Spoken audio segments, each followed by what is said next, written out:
मंत्री छगन भुजबळांनी आपल्या सरकार विरोधात मोर्चा उघडल्यामुळे आता विरोधकांनी यामागे भाजपचा हात असल्याचा आरोप केलाय। गेल्या काही दिवसात भुजबळांनी गृहमंत्री फडणवीसांची अनेक मुद्द्यांवर पाठराखण केली आणि त्यावरून सुरू झालेल्या चर्चांवर विरोधकांनी भुजबळांमागे भाजपचा बळ असल्याचा आरोप केलाय। पाहूया। महाराष्ट्राच्या जनतेचे मूळ प्रश्नाला डायव्हर्ट करायसाठी हे पाप जाणून बुजून महाराष्ट्रातलं भाजपचं येड्याचं सरकार करते आहे। मग जी स्क्रिप्ट आहे त्यांच्या भाषणाची ती कदाचित भाजपने देवेंद्र फडणवीस साहेबांनी लिहून दिली का काय अशी चर्चा तिथं सुरू आहे। आता भुजबळांना कोणी स्क्रिप्ट देऊ शकत नाही, हे छत्रपती फुले शाहू आंबेडकरांचं स्क्रिप्ट आहे। भुजबळांना भाजपच बळ देऊन जातीय तेढ निर्माण करत असल्याचा आरोप विरोधक करू लागले। आधी नाना पटोले आणि त्यानंतर रोहित पवारांनी भुजबळांच्या भूमिकेवर शंका व्यक्त केली आहे, तर आपल्याला कुणीही स्क्रिप्ट देऊ शकत नसल्याचं उत्तर भुजबळांनी दिलं। सरकारचा सहभाग या मराठा आणि ओबीसी वाद पेटवण्यामध्ये सरकारचा सहभाग आहे। आग कोणी लावली? देवेंद्र फडणवीस गडकरींनी लोकसभा आणि विधानसभेच्या 2014च्या वेळेस केलेल्या घोषणा आणि त्यांनी ते पूर्तता केली नाही म्हणून आज महाराष्ट्र पेटतोय, जळतोय। मग जी स्क्रिप्ट आहे त्यांच्या भाषणाची ती कदाचित भाजपने देवेंद्र फडणवीस साहेबांनी लिहून दिली का काय अशी चर्चा तिथं सुरू आहे।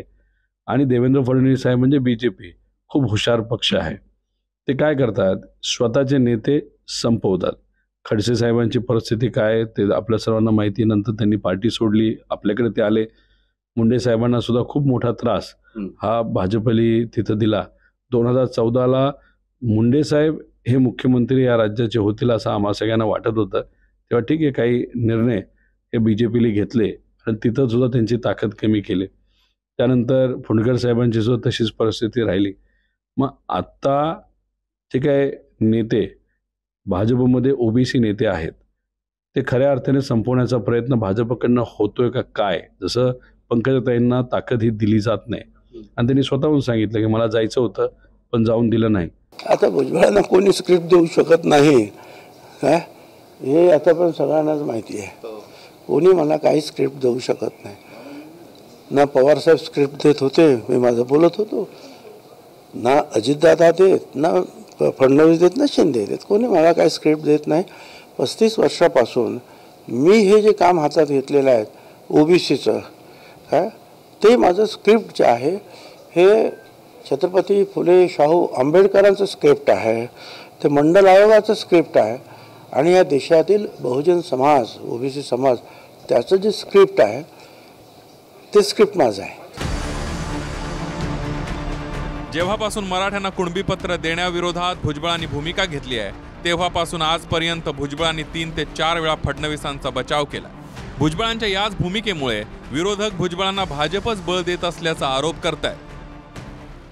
त्यांनी एक हुकूम सोडा, फडणवीस इकडे येतो, तुझं संरक्षण मी करणार। अरे होम मिनिस्टर उपमुख्यमंत्री त्यांचं संरक्षण नाही करणार। म्हणजे हा जो प्रकार जो आहे हे महाराष्ट्राने पहिलंच पाहायला मिळतोय। त्या उपमुख्यमंत्री त्या फडणवीस त्यांना पण घाण शिव्या, पोलिसांना कंप्लेंट केली तरी काय होत नाही की हे पोलीस हतबल का झाले, त्या दिवशी काय झालं हे सुद्धा सांगितलं गेलं पाहिजे।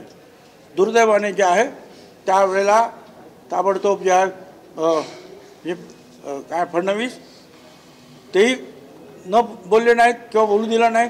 भुजबळ साहेब ज्येष्ठ नेते आहेत, त्यांची भूमिका ते मांडत आहेत, परंतु मंत्रिमंडळात असताना भूमिका मांडणं ते योग्य नाही आहे। सरकारनं काही कुठेही ओबीसीचं आरक्षण कमी करणं, त्या ओबीसीच्या आरक्षणामध्ये दुसऱ्यांचं आरक्षण घालणं हा निर्णय केलाच नाही। जालन्यातल्या अंतरवाली सराटीत लाठीचार्ज नंतर जरांगेंनी गृहमंत्री फडणवीसांवर जाहीर टीका केली, कारण आधी दगडफेक झाल्यानंच लाठीचार्ज झाल्याचं विधान फडणवीसांनी केलं। नंतर काही दिवसांनी मात्र फडणवीसांनी सरकारच्या वतीनं अमानुष लाठीचार्ज बद्दल क्षमा मागितली, पण लाठीचार्जला 2 महिने उलटल्यानंतर भुजबळांनी आधी लाठीचार्ज नव्हे तर दगडफेक झाल्याचा दावा करत फडणवीसांचा बचाव केला। जालन्याचे एसपी तुषार दोशींनी सुद्धा पुन्हा 1.5 महिन्यानं माध्यमांसमोर येत लाठीचार्ज बद्दल विधान केलं। ओबीसी महामोर्चात सामील झालेल्या काँग्रेसच्या विजय वडेट्टीवारांनी भुजबळांना बुलंद आवाज म्हटलं, मात्र दुसऱ्याच दिवशी ओबीसींचा हा मोर्चा भाजपनं आयोजित केल्याचा आरोप झाला। आणि त्याचमुळे वडेट्टीवारांनी आपल्या भूमिकेत अचानक यू-टर्न घेतल्याचं बोललं गेलं.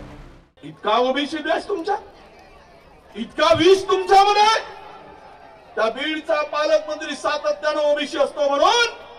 आणि सांगतो भुजबळ साहेब, या झेंड्याला सलाम करून ताकदीनं तुम्ही आम्ही उभं राहू. आम्ही आमच्या पदापेक्षा आमच्या समाजासाठी लढू.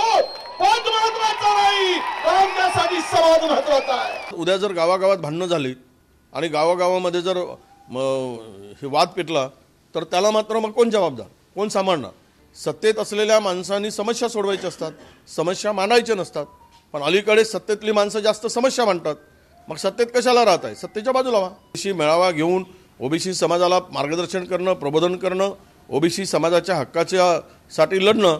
पण ज्या पद्धतीचं वक्तव्य त्यांनी टोकाचं केलंय त्याला माझं समर्थन राहणार नाही. सत्तेत 3 प्रमुख नेते आहेत. मुख्यमंत्री एकनाथ शिंदे, उपमुख्यमंत्री देवेंद्र फडणवीस आणि दुसरे उपमुख्यमंत्री अजित पवार.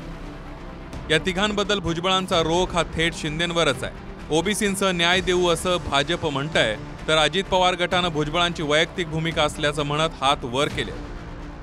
भुजबळांविरोधात फक्त शिंदे गटाचे नेते बोलतायत, बाकी भाजप आणि अजित पवार गटानं भुजबळांच्या भूमिकेबद्दल भाष्य केलेलं नाहीये. त्यामुळे मुख्यमंत्र्यांविरोधात सत्तेतलेच फक्त एकटेच मंत्री भूमिका घेऊ शकतात का असा प्रश्न निर्माण होतोय. सत्तेत जाण्याआधी ओबीसींचं राजकीय आरक्षण भाजपनं घालवल्याचा आरोप करत भुजबळ जाहीरपणे बोलायचे. मात्र आता त्यावर ते भाजप विरोधात स्पष्ट भूमिका घेताना दिसत नाहीयेत. सरकार विरोधात भुजबळांनी मोर्चा उघडलाय. मात्र पहिल्या टप्प्यात त्यांच्या सोबत असलेल्या काही नेत्यांनी सावध भूमिका घेतली, तर जातीय तणावाचा आरोप करत भुजबळांमागे नेमकं कुणाचं बळ आहे असा प्रश्न विरोधक करतायत. भुजबळांच्या पाठीमागे मास्टरमाइंड कोण वाटतं तुम्हाला? हे लफडं नाही कळायचं बा आपल्याला. त्यांच्या मागे इतक्या लांब नाही जाऊ शकत. तेच एवढा मोठे मास्टर माइंड आहेत, त्यांचा मास्टर कोण असायच बा आता, आणि ते कोणाला टिकून द्यायचं कोणत्या मास्टरला? महेंद्र मुधोडकर, TV9 मराठी, बीड.